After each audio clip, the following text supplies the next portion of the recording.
So I'm here just having a little chat with Stephen and Pip from the amazing Bedford Hope Space. Hi, Stephen. Hi, Pip. Hi. Hi. Oh, now, you have got a shop front. For those who haven't heard maybe about the story so far, you've got a shop on Bedford High Street. How long have you had this shop? About 20 months now. Wow. And what is happening out of this shop as a hope, offering hope on your high street? Well, we open during the daytime for 3 days a week because we need more hosts to help us run it longer, but that's as it is at the moment. And just people come in and enjoy God's presence. They talk to us, they ask for prayer. You know, God does different things for different people, but every day something happens, and that's during the daytime. And the team from YWAM come up every Monday afternoon. And on a Thursday, they do the art. On Thursday, we have an art. 3 hours of art for anybody who wants to just come in. They don't have to be talented. They just come in and have a little go. Right. Marvelous. And you were, you've told me about you have a prayer meeting. Amazing things happen in the prayer meeting. Oh, we have a prayer meeting from 1 to 2 every Wednesday. That's actually in the shop downstairs. Right. Everybody can see and hear what's going on. We're sort of praying for the shop, praying for Bedford, praying for revival more than anything, because we believe that this space is going to be a centre of revival when God really moves in power. But so we're praying into this. But during each week, different people come and they just join us. We've had people who are not in church but love praying. We've had people who are vulnerable people just sit and watch and what happens, and they just love the atmosphere. We've had church pastors coming in. We've had all sorts of people, and it's just each week it's up to God, and each week is different, but it's been very powerful. And we've had really met with God in his presence, certainly. That is amazing. And you've had lots of different people come in with tell us some of the stories of people who've come in and whose lives have been changed, or have started doing, maybe even coming along to church and things. Well, several people who've come into the space have started coming to the church. 2 or 3 of them have got baptized. Another lady. Exciting. Another lady came. Well, she was brought in by her 16-year-old daughter, who was a believer. And she said, "Mum, I think we must go into this space." And in fact, she came and sat in on a prayer meeting, and we prayed for this lady.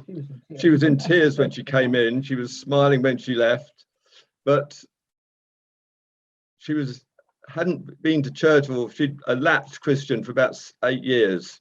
And she just really came back to the Lord, and now she started coming to our church. Even though she lives in a village a few miles away, she still takes the trouble to come in with her family.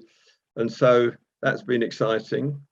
I mean, and one amazing thing that happened, I think it happened when YWAM were there actually for a week's mission, but a girl came down the street on crutches. Yes.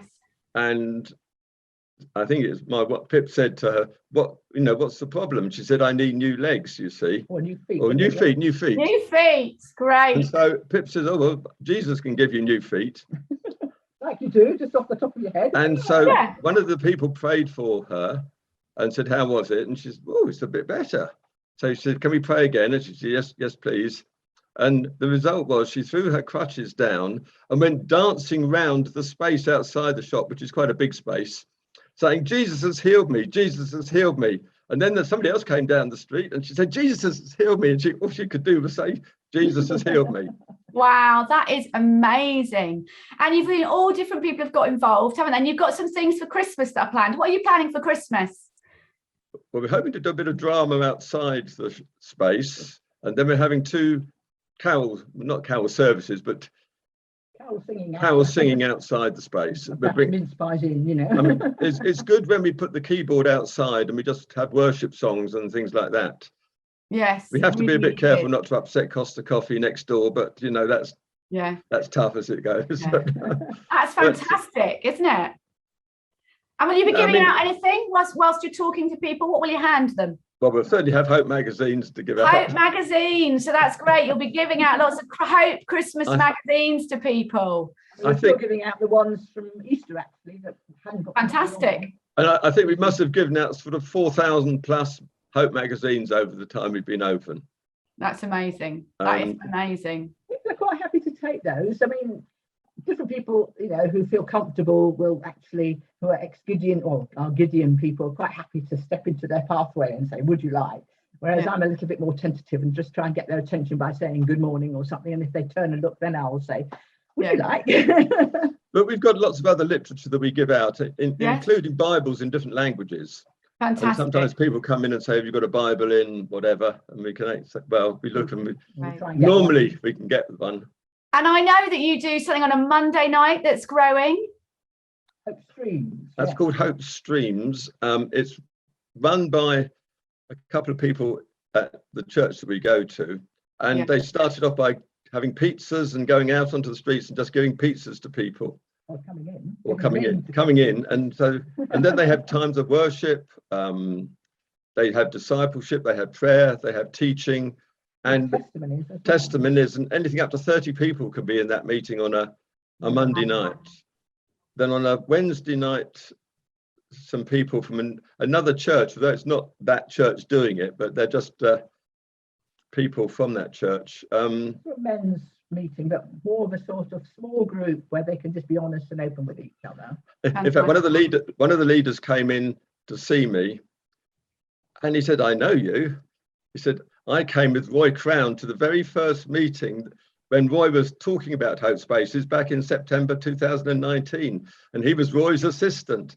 So he comes into the space on a Wednesday night now and does his Bible study. And then there's a discipleship course on a Friday.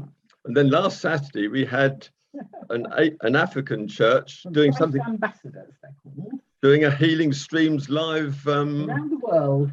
Live. There were millions on this stream. That is amazing. So you have seen that this shop front, that you've been able to unite Christians, you've been able to work together, and you've really seen God offer hope through this space on your high street. What would you say to other people who are thinking, oh, maybe? Go for it.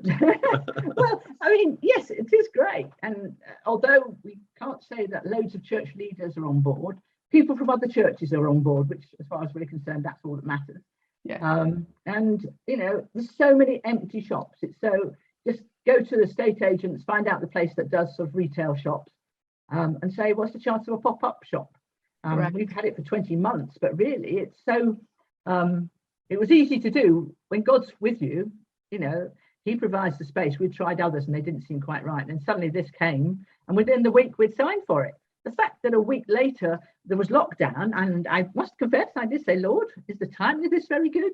But he had it all in control. We'd only originally wanted to open for 2 weeks either side of Easter, and he had a much greater plan. So I would say it's not necessarily cheap, because we've got a big space and a big shop frontage, which is great because we can display lots of things there.